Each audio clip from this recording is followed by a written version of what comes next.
చూస్ country delight, live better. ఇప్పుడే country delight యాప్ని download చేసుకోండి. నమస్తే, వెల్కమ్ టు సుమన్ టీవీ. నేను పద్మిని. ప్రస్తుతంతో పాటు ప్రముఖ ఆధ్యాత్మికవేత్త లక్ష్మీ నరసింహస్వామి ఉపాసకురాలు శ్రీమతి స్రవంతి గారు మనతో పాటు ఉన్నారు. మాట్లాడదాం అక్క. నమస్తే అక్క. నమస్తే పద్మిని. అక్క, స్పిరిచువల్గా మన లైఫ్ని కనుక మనం డీల్ చేయడం అనేది మొదలు పెడితే, అంటే అట్లా డ్రైవ్ చేయడం అనేది మొదలు పెడితే డెఫినెట్గా చాలా మార్పులు వస్తూ ఉంటాయి అనేది చెప్తూ ఉంటారు. స్పిరిచువల్గా ఉండటం అనేది ఒక పవర్, డెఫినెట్లీ కదా. అంటే ఆధ్యాత్మిక అనుగ్రహం, అది ఖచ్చితంగా భగవంతుడి అనుగ్రహం, ప్రకృతి అనుగ్రహం ఉంటేనే అట్లా మన లైఫ్ అనేది ఆధ్యాత్మికంగా వెళ్ళటం అనేది జరుగుతుంది. స్పిరిచువల్గా మన లైఫ్ని మనం అలా డ్రైవ్ చేస్తే మనకు వచ్చే అంటే హెల్త్ రిలేటెడ్ ఏమైనా ఉపయోగాలు ఉంటాయా? ఎందుకంటే ఇవాళ రేపు మనం చూస్తున్నాము డిప్రెషన్, యాంగ్జైటీ, స్ట్రెస్ అంటూ మానసిక పరమైనటువంటి సమస్యలే అన్నీ ఒకటే, కానీ దానికి రకరకాల పేర్లు ఉన్నాయి. మన ఈ మెంటల్ హెల్త్ అనేది ప్రాపర్గా స్ట్రీమ్లైన్ అవ్వాలి, చాలా చక్కగా ప్రశాంతవంతమైన జీవితాన్ని మనం లీడ్ చేయాలి అని అంటే స్పిరిచువల్గా ఉండటం ఎంతవరకు అవసరం అనేది ఒకసారి మీ ద్వారా. తప్పకుండా చెప్తాను పద్మిని. ఆధ్యాత్మికంగా ఉండడం అనేది, స్పిరిచువల్గా ఉండడం అనేది ప్రతి మనిషికి అవసరం అనే చెప్తాను నేను. అవునా? అంతే. మరి భగవంతుడి మీద నమ్మకం అనేది ఏర్పాటు చేసుకుంటే కనుక భగవంతుడు ఎప్పుడు కూడా నువ్వు నా దగ్గరికి రాకు అని అనడు. అయితే కొంతమందికి దారి స్ట్రైట్ లైన్గా ఉంటుంది, కొంతమందికి అలా చుట్టూ తిరిగి ఉంటుంది, లేదంటే కొంతమందికి అడ్డగోలుగా ఉండి అడవిలోంచి వెళ్ళి ఒక మార్గదర్శి ఉండి అప్పుడు రీచ్ అవ్వడం అనేది ఉంటుంది. మన చేసుకున్న కర్మల్ని బట్టి ఆ దారి ఎలా అయినా ఉండొచ్చు. కొంచెం దూరం నడిచేసి అప్పుడు నా వల్ల కాదని కూర్చోం. మనం ఒక ఊరికి వెళ్ళాలంటేనే మనం ఇంటి నుంచి ఒక ఆటోనో బండినో బుక్ చేసుకొని రైల్వే స్టేషన్కి వెళ్ళి అక్కడ ప్లాట్ఫామ్ మీద ఎక్కడుందో చూసుకొని దాని దగ్గరికి వెళ్ళి అది ఎక్కి కూర్చొని మన సీట్ నెంబర్లో కేటాయించి తీసుకొని వాడు బర్త్ ఇవ్వకపోతే వాడిని బతిమాలుకుని డెస్టినేషన్ వెళ్ళడానికి బోలెడు కష్టం, అవునా కాదా? అలాంటప్పుడు ఆధ్యాత్మికంగా భగవంతుడిని చేరడానికి ఎన్నో రకాల దారులు ఉన్నాయి. ఆ డెస్టినేషన్ చేరడానికి మనకు కావాల్సింది నమ్మకం, ఓపిక. ఇదే శ్రద్ధా సబూరి అని చెప్పారు బాబా గారు. ఓకేనా? ఇది ఉంటే గనక ప్రతి మనిషి భగవంతుడిని చేర్చుకోవచ్చు. అలాగే మనకున్న కర్మల్ని బట్టి మన గ్రహాలు ఎక్కడెక్కడ ఉండాలి, అవి ఏవేవి గేమ్స్ ప్లే చేయాలి అనేది భగవంతుడు ఆల్రెడీ నోట్ చేసి పంపించేశాడు. ఓకే, మరి దీని నుంచి బాధపడాలి, బయటపడాలి అంటే ఉన్న ఆర్థిక ఇబ్బందులకి తోడు హెల్త్ ప్రాబ్లమ్స్ ఒకటి. భగవంతుడిని ఖచ్చితంగా దండం పెట్టుకుంటే కనుక హెల్త్ ప్రాబ్లం నుంచి ఎటువంటి పరిస్థితుల్లోనూ బయటపడచ్చు. దీనికి మార్కండేయుడే మంచి ఉదాహరణ. చిరంజీవిగా మన చుట్టూనే ఒక అద్భుతమైన శక్తితో ఉన్నాడు ఆయన. భగవంతుడిని గనక అసలు నువ్వు తప్ప ఇంకేం నాకు లేదు నాయన, నువ్వే నాకు గుండెల్లో నిండిపోయావు అని గనక మనం అనుకుంటే ఆయనే భగవంతుడైన ఉదాహరణ. అదే చిరంజీవి తత్వంతో ఉన్నాడు ఆంజనేయ స్వామి. అవునా కాదా? మీరు చూస్తే గనక ఇంకా మీరు ఏదైనా సరే హెల్త్ ప్రాబ్లం ఉంది అంటే మీరు చూడండి, భగవంతుడి దగ్గరికి వెళ్ళి దండం పెట్టుకుంటూ ఉంటే గనక ఇది ఏమైనా వస్తుందేమో, వీళ్ళకి ఏమైనా ఒంట్లో బాగుండదేమో అనే స్ఫురణ ఫస్ట్ స్టార్ట్ అవుతుంది. ఇంట్యూషన్ పెరుగుతుంది. ఫస్ట్ హెల్త్కి సంబంధించిన ఇంట్యూషనే పెరుగుతుంది. నా జీవితంలో జరిగిందే మీకు చెప్తున్నా. ఫస్ట్ హెల్త్కి సంబంధించిన ఇంట్యూషనే మన ఫ్యామిలీ మెంబర్స్లో ఉన్నది పెరుగుతుంది పద్మిని. అప్పుడు మనం ఏం చేయాలి అని అంటే హనుమాన్ చాలీసా చదవడం. నాయన నాకు ఇది అనిపిస్తోంది, ఇది జరగకుండా చూడు, అంతా నీదే బాధ్యత, నువ్వు చేసేసావు పని అని చెప్పి హనుమాన్ చాలీసా చదువుకోవడము. ఆంజనేయ స్వామిని కనుక పూజిస్తే ఎలాంటి హెల్త్ ప్రాబ్లం అయినా కూడా సాల్వ్ అవుతుంది. అది మానసికంగా కానివ్వండి, శారీరకంగా కానివ్వండి, తప్పనిసరి పరిస్థితుల్లో సాల్వ్ అవుతుంది.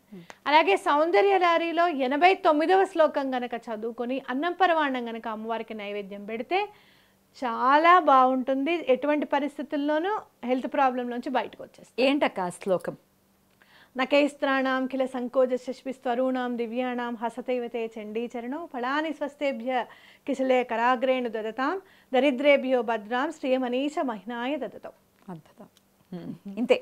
ఇది 4 లైన్లు ఉంటుందా? 4 లైన్లు ఉంటుంది. కాకపోతే మీకు ఎక్కువగా టైం పడుతుంది. ఒక 1008 సార్లు చదవాలి, 10 మాలలు చేయాలి. 1000 సార్లు అని అంటే 10 మాలలు చేయాలి. అమ్మవారికి తప్పనిసరి పరిస్థితుల్లో అన్నపరవాణ నైవేద్యం పెట్టాలి. బంగారంతో యంత్రం చేయించుకోవాలి. 1 గ్రామున్నర బంగారం పెట్టుకోగలిగితే కనుక నన్ను కాంటాక్ట్ చేసి నేను చేయించి ఇచ్చేస్తాను మీకు యంత్రం. ఏంటక్క యంత్రం? హ్రీమ్ అని ఉంటుందన్నమాట. మనకి ఈ దాని ఏమంటారు ట్రయాంగిల్లో చేసుకుని చేయాలి. ఎవరైనా చేయించి ఇవ్వమంటే నేను చేయించి ఇస్తాను, అది ప్రాబ్లం లేదు. మీరు పెట్టుకోగలిగితే, బంగారం పెట్టుకోగలిగితే నేను చేయించి ఇవ్వగలుగుతాను. బంగారం కాని అంటే అంత స్తోమత లేదు అంటే కాపర్ చెప్తారు, కాకపోతే బంగారానికి ఎక్కువ ఇంపార్టెన్స్ ఉంటుంది. అందుకే అంటున్నాను గ్రాములో చేయించగలుగుతాను నేను. మామూలుగా జనరల్గా వెళ్తే 2 గ్రాములు లేనిది రాదండి అని అంటారు ఎవరైనా, కానీ నేను గ్రాములో కూడా నేను చేయించగలుగుతాను. ఈ మధ్య ఆ అబ్బాయికి చెప్పాను, ఒక 1/2 గ్రాములు ఏమైనా చేయగలిగితే చూడు, ట్రై చేయి. చాలామంది బంగారం అనేసరికి ఆగిపోతారు. లేదు అంటే కనుక అసలు అంత లేదు అంత లేదు అని అంటే కనుక పసుపుతో యంత్రాన్ని వేసుకొని కనీసం చదవండి. లేదు అట్లా కూడా కాదంటే అసలు ఆ శ్లోకం చదువుకోండి ఒక 11 సార్లు ఫస్ట్. ఎటువంటి సమస్యల్ని అధిగమించవచ్చు ఈ శ్లోకంతో? అనారోగ్యం అనేది మొత్తం వెళ్ళిపోతుంది. ఏ అనారోగ్యమైనా మానసికం, శారీరక వెళ్ళిపోతుంది. ఒక్క పర్యాయమే చేయాలా? ఇప్పుడు 89 రోజులు చెప్పిన ప్రతిరోజు 1008 చేయాలి. 2 గంటలు ఈజీగా నాకే 2.5 hours పడుతుంది. ఇంత స్పీడ్గా వచ్చింది అని అంటే మరి అందువల్లే వచ్చేసింది. నాకు స్పీడ్గా చదివాను అందుకే.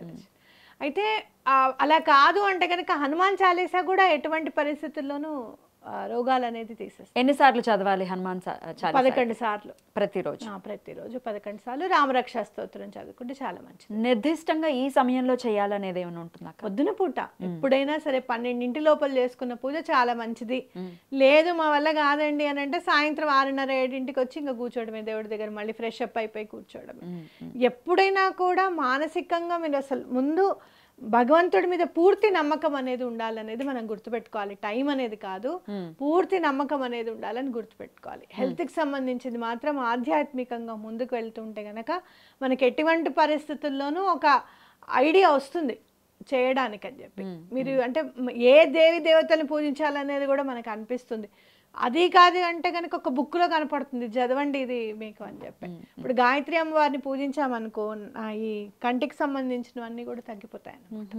అలా ఎవరైనా మీరు గాయత్రి జపం చేసే వాళ్ళు ఉంటే ఏమండి గాయత్రి జపం చేసి కాస్త మాకు నీళ్ళు ఇవ్వండి, తీర్థం ఇవ్వండి, మేము తాగుతామని చెప్పి కూడా చక్కగా ఆ నీళ్లతో చక్కగా కళ్ళని ఇలా కడుక్కొని తాగితే మంచిది అనమాట.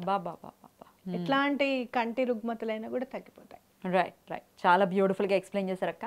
రైట్ అక్క, అయితే శారీరకంగా మానసికంగా ఏ సమస్య అయినా కూడా ఇప్పుడు మీరు చెప్పినటువంటి సౌందర్యలహరి శ్లోకాన్ని ఖచ్చితంగా మనం పట్టుకోవచ్చు. అయితే ఈ ఆధ్యాత్మిక లైన్లో ఉండాలి అనే పరిస్థితి కనుక ఒకవేళ అసలు స్పిరిచువల్గా ఉండాలి అని అంటే చాలామంది మైండ్స్లో ఉండేది ఏంటంటే కొంచెం ఏజ్ అయిపోయిన తర్వాత ఆధ్యాత్మికం వైపు వెళ్దాము, అసలు దాని థాట్ అంతా కూడా అప్పుడే చేయాలి, లేకపోతే క్షేత్ర దర్శనాలు ఏజ్ అయిపోయిన తర్వాత చేయాల్సినటువంటి విషయాలు.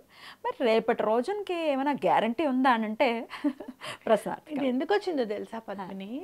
పూర్వం ఏంటి అని అంటే బాగా ఆధ్యాత్మికంలోకి వెళ్ళిపోతే పెళ్ళిళ్ళు చేసుకోరేమో, సన్యాసులు అయిపోతారేమో అని భయం ఉండేది పద్మిని, భయం ఉండేది. అందులో అందరు కొడుకులు ఉంటారు చూసావే, 8 ఫర్ సపోజ్ ఒక 5 కొడుకులు ఉన్నారనుకో, తల్లికి ఏ కొడుకు మీద ప్రేమ ఆ కొడుకు మీద ఉంటుంది. అమ్మో వాడు సన్యాసి అయిపోతే ఎట్లా అని చెప్పి భయం అనేది ఉంటుంది. అందుకని రెస్ట్రిక్ట్ చేసేవారు. అది ఎలా కంటిన్యూ అయిపోయిందంటే ఇప్పటికీ అది అలానే ఉంది. అసలు చేతులెత్తి దండం పెడితే వాడు పిచ్చోళ్ళలాగా చూసే రోజులు కూడా చూసాను నేను. నన్ను అందరూ ఇట్లే అనుకునేవాళ్ళు, నన్ను ఇట్లానే అనుకొని మా అమ్మకు వచ్చి చెప్పేవాళ్ళు, మీరు అంత వదిలేస్తున్నారు, అంత భక్తి ఏమిటండి ఇప్పటి నుంచి అంటే. భక్తికి ఒక ఏజ్ ఉందా? ఇదేమన్నా 18 ఏళ్ళకి మీరు మేజర్ అయిపోతారన్నట్టు, ఇదేమిట్రా బాబు ఓటు హక్కుకి 18 ఏళ్ళు రావాలన్నట్టు ఆధ్యాత్మికంగా ముందుకు వెళ్ళడానికి ఈ హక్కు కూడా లేదు. చివరికి నేను ఎవరికి కనిపించకుండా చదువుకోవడం మొదలెట్టా. ధ్రువుడికి ఎంత బాగా చెప్పావు. అంటే ధ్రువుడు అంతే కష్టం ఉండాలన్నమాట మనకి, ధ్రువుడు పంపించేయాలి బయటికి నాడు, అప్పుడు కానీ దేవుడు గుర్తు రాకూడదు. తప్పు కదా. అసలు నేను చెప్తున్నా మీకు, అసలు కాళ్ళు చేతులు చక్కగా పనిచేస్తున్నాయి. మీకు అసలు ఒక 10 నిమిషాలు టైం ఉంది, మీరు చదవగలుగుతున్నారు, భగవంతుడి గురించి ఆలోచించగలుగుతున్నారు అని అంటే మీకు అసలు మీ జాతకంలో ఉన్న గ్రహాలు మీకు చాలా హెల్ప్ చేస్తున్నాయని అర్థమైందా? మొన్న ఒకళ్ళు నన్ను ఒక క్వశ్చన్ అడిగారు, భగవంతుడి మీద నమ్మకం లేని వాళ్ళు, భూమి గుండ్రంగా తిరుగుతుంది కదా, తిరిగినప్పుడు ఇక్కడ ఈస్ట్ అటు వెస్ట్ అయిపోతుంది కదా, వెస్ట్ ఈస్ట్ అయిపోతుంది కదా, ఇంకా మీరు చూసే వాస్తుకి ఏమిటి సంబంధం? కార్తికేయ సినిమా అని అంటే నేనన్నా సరే అయితే భూమి గుండ్రంగానే తిరుగుతుంది కదా, 1,00,000 రూపాయలు నా చేతికి ఇవ్వండి, ఏదో ఒక టైంలో నా చేతి నుంచి మీ చేతిలోకి వెళ్ళిపోతాయి. అది ఇటు ఇది అటు అవుతున్నప్పుడు ఇదెందుకు గ్రావిటేషనల్ ఫోర్స్ కూడా ఇచ్చినట్టు ఉండాలి కదా. అవుతుందా మరి అప్పుడు? అంటే ఏం మాట్లాడతారో అర్థం కాదు అసలు. అంటే మేము చాలా తెలివైన వాళ్ళం, మేము చాలా ఉన్నవాళ్ళం, వీ కెన్ టాక్ ఎనీథింగ్ అన్నట్టుగా మాట్లాడతారు అనమాట. దానికి ఒకటి ఉంది, భూమి తన చుట్టూ తాను తిరుగుతూ ఉంటుంది, సూర్యుడు చుట్టూ తిరుగుతుంది.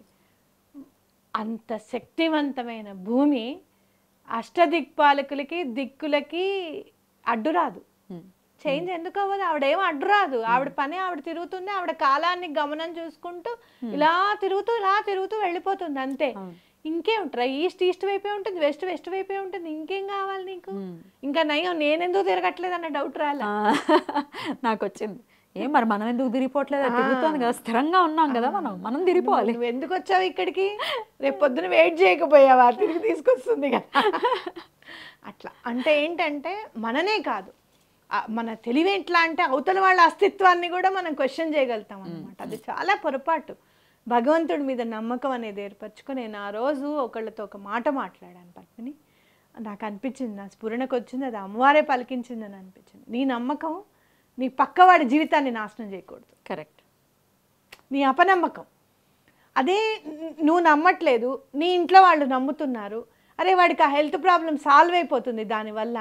నీ అపనమ్మకం వల్ల నువ్వు ఇంటి పెద్దవయ్యి నీ అపనమ్మకం వల్ల వాడి జీవితం చేజారిపోతుంది. అదెందుకు గుర్తు రావట్లేదు నీకు? అంటే నువ్వు ఇంటి వాళ్ళ కోసము నీ నమ్మకాన్ని కూడా వదులుకోలేని పరిస్థితిలో నువ్వు ఉన్నావు. భగవంతుడు మాత్రం నీ మీద వర్షింపజేసేయాలి వరాలన్నీ కూడా. ఒకవేళ అలా వర్షింప చేయకపోతే భగవంతుడే లేడు. సింపుల్. మూర్ఖత్వానికి పరాకాష్ఠ. అలా కాకుండా ఆధ్యాత్మికంగా ముందుకు వెళ్తే హెల్త్ ప్రాబ్లమ్స్ ఎటువంటి పరిస్థితుల్లోనూ తీరుతాయి అనేది గుర్తుపెట్టుకోవాలి. రైట్. బ్యూటిఫుల్ అక్క. ఇంకాస్త అంటే సపరేట్గా ఒక్కొక్క ప్రాబ్లం గురించి కూడా స్పిరిచువల్గా వెళ్తూ ఆ హెల్త్ ఇష్యూని ఎట్లా సాల్వ్ చేసుకోవచ్చు అనేది ఒక్కొక్కటి వివరంగా మాట్లాడుకుందాం. అలాగే, తప్పకుండా, ష్యూర్గా. Thank you. ఏ ప్రాబ్లంకి ఎవరిని పూజించాలి, ఎట్లా పూజించాలి అనేది చెప్తాను నేను. నా దగ్గర ఒక లిస్ట్ ఉంది, చెప్తాను, దాని గురించి మాట్లాడుకుందాం. మరి మీరు పర్టికులర్గా ఈ ప్రాబ్లం గురించి మీరు మాట్లాడండి, మేము తెలుసుకోవాలనుకుంటున్నాం అంటే కనుక ఖచ్చితంగా కమెంట్ సెక్షన్లో కమెంట్ చేసి మాకు తెలియజేయండి, నేను చూస్తాను, దాన్ని అడ్రస్ చేస్తాను. రైట్ అక్క. Thank you so very much అక్క. నమస్తే.